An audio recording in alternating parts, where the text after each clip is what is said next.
y dará a luz un hijo, y llamará su nombre Jesús, porque él salvará a su pueblo de sus pecados. Mateo capítulo 1, versículo 21. Bienvenidos a la lectura del libro El Camino a Cristo, por Elena G. de White, capítulo 2.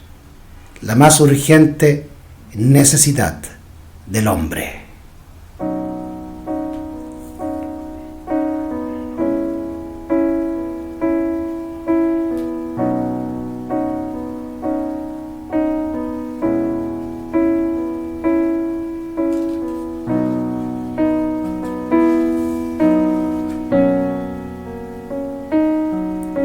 El hombre estaba dotado originalmente de facultades nobles y de un entendimiento bien equilibrado.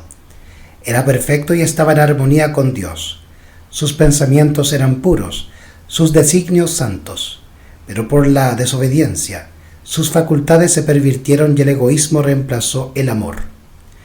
Su naturaleza quedó tan debilitada por la transgresión que ya no pudo por su propia fuerza resistir el poder del mal. Fue hecho cautivo por Satanás, y hubiera permanecido así para siempre, si Dios no hubiese intervenido de una manera especial.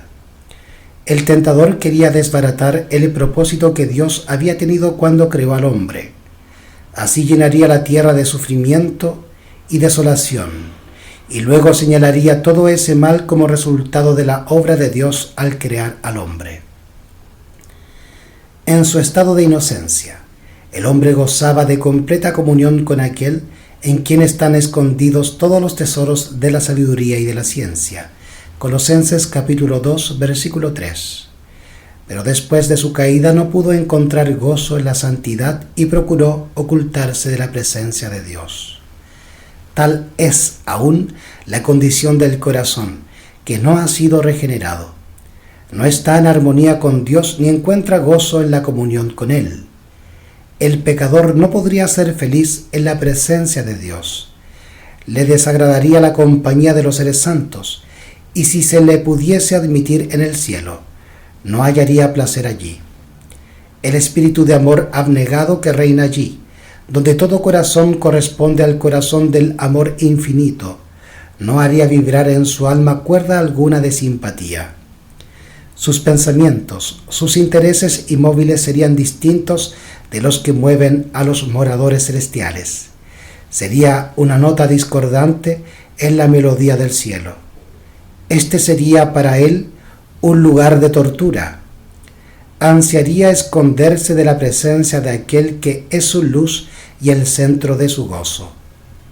No es un decreto arbitrario de parte de Dios el que excluye del cielo a los impíos. Ellos mismos se han cerrado las puertas por su propia ineptitud para el compañerismo que allí reina. La gloria de Dios sería para ellos un fuego consumidor. Desearían ser destruidos a fin de ocultarse del rostro de aquel que murió para salvarlos. Es imposible que escapemos por nosotros mismos del hoyo del pecado en el que estamos sumidos. Nuestro corazón es malo y no lo podemos cambiar.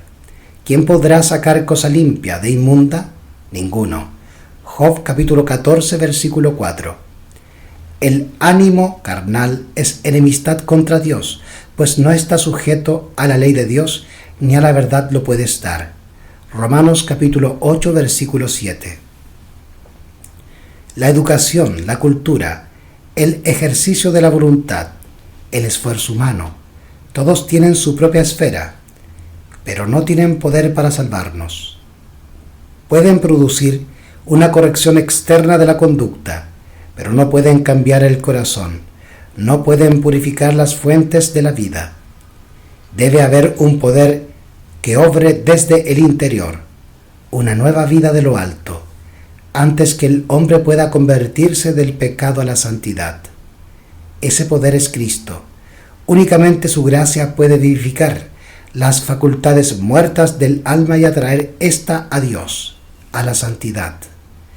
El Salvador dijo: a menos que el hombre naciere de nuevo, a menos que reciba un corazón nuevo, nuevos deseos, designios inmóviles que lo guíen a una nueva vida, no puede ver el reino de Dios.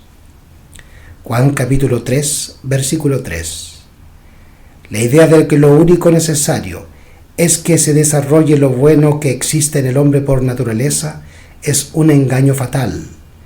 El hombre natural no recibe las cosas del Espíritu de Dios porque le son insensatez, ni las puede conocer por cuanto se disciernen espiritualmente.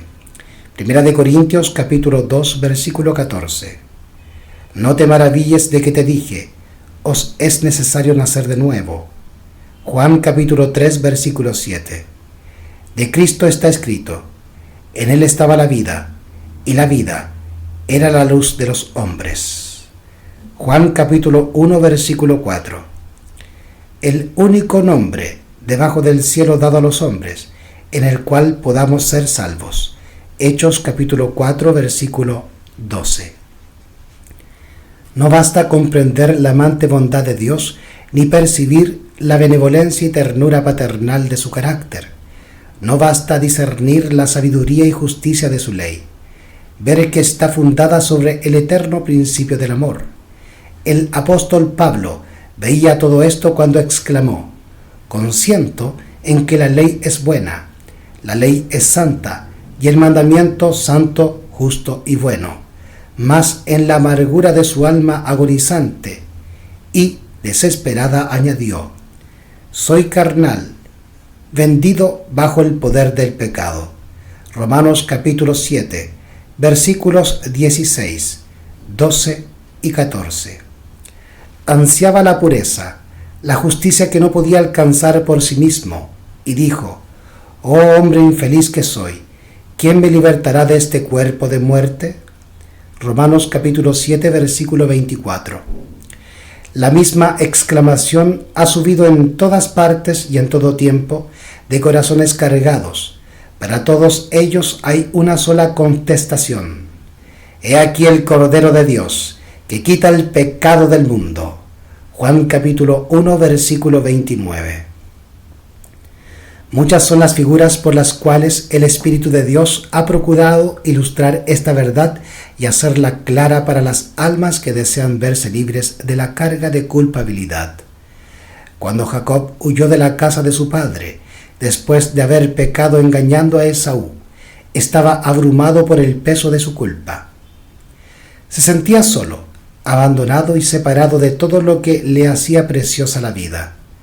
El pensamiento que sobre todo oprimía su alma era el temor de que su pecado le hubiese apartado de Dios y dejado desamparado del cielo. Embargado por la tristeza, se recostó para descansar sobre la tierra desnuda. Rodeábale las solitarias montañas y cubríale la bóveda celeste con su manto de estrellas.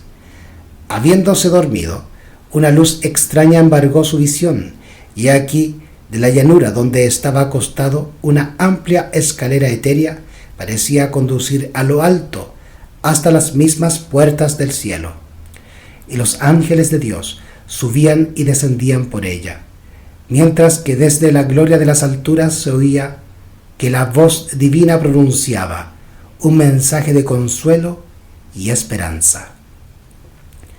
Así fue revelado a Jacob lo que satisfacía la necesidad y ansia de su alma, un Salvador. Con gozo y gratitud vio que se le mostraba un camino por el cual él, aunque pecador, podía ser devuelto a la comunión con Dios. La mística escalera de su sueño representaba al Señor Jesús, el único medio de comunicación entre Dios y el hombre.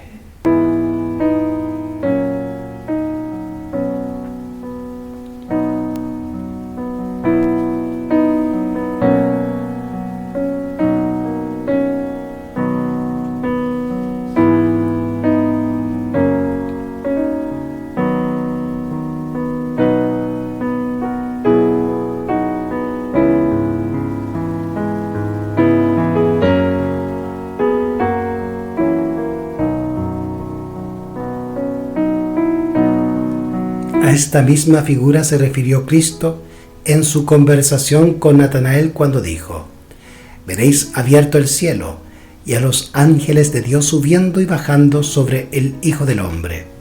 Juan capítulo 1, versículo 51. Al caer en pecado, el hombre se enajenó de Dios, la tierra quedó separada del cielo. A través del abismo existente entre ambos no podía haber comunicación alguna. Sin embargo, mediante el Señor Jesucristo, el mundo fue nuevamente unido al cielo. Con sus propios méritos, Cristo creó un puente sobre el abismo que el pecado había abierto, de tal manera que los hombres pueden tener ahora comunión con los ángeles ministradores. Cristo une con la fuente del poder infinito al hombre caído, débil y desamparado. Vanos son los sueños de progreso de los hombres, vanos todos sus esfuerzos por elevar a la humanidad, si menosprecian la única fuente de esperanza y ayuda para la raza caída. Toda buena dádiva y todo don perfecto, Santiago capítulo 1, verso 17, provienen de Dios. Fuera de Él no hay verdadera excelencia de carácter, y el único camino para ir a Dios es Cristo, quien dice: Yo soy el camino y la verdad y la vida. Nadie viene al Padre sino por mí. Juan capítulo 14, versículo 6. El corazón de Dios suspira por sus hijos terrenales con un amor más fuerte que la muerte. Al dar a su Hijo, nos ha vertido todo el cielo en un don: la vida, la muerte y la intercesión del Salvador, el ministerio de los ángeles, las súplicas del Espíritu Santo, el Padre que obra sobre todo y por todo, el interés incesante de los seres celestiales. Todos son movilizados en favor de la redención del hombre. Contemplemos el sacrificio asombroso que fue hecho para nuestro beneficio. Procuremos apreciar el trabajo y la energía que el cielo consagra a rescatar al perdido y hacerlo volver a la casa de su Padre. Jamás podrían haberse puesto en acción motivos más fuertes y energías más poderosas. ¿Acaso los grandiosos galardones por el bien hacer, el disfrute del cielo, la compañía de los ángeles, la comunión y el amor de Dios y de su Hijo, la elevación y el acrecentamiento de todas nuestras facultades por las edades eternas, no son incentivos y estímulos poderosos que nos instan a dedicar a nuestro Creador y Salvador el amante servicio de nuestro corazón? Y por otra parte, los juicios de Dios pronunciados contra el pecado, la retribución inevitable, la degradación de nuestro carácter y la destrucción final se presentan en la palabra de Dios para amonestarnos contra el servicio de Satanás. ¿No apreciaremos la misericordia de Dios? ¿Qué más podía Él hacer? Entremos en perfecta relación con aquel que nos amó con amor asombroso. Aprovechemos los medios que nos han sido provistos para que seamos transformados conforme a su semejanza y restituidos a la comunión de los ángeles ministradores, a la armonía y comunión del Padre y del Hijo. El camino a Cristo, por Elena G. de White.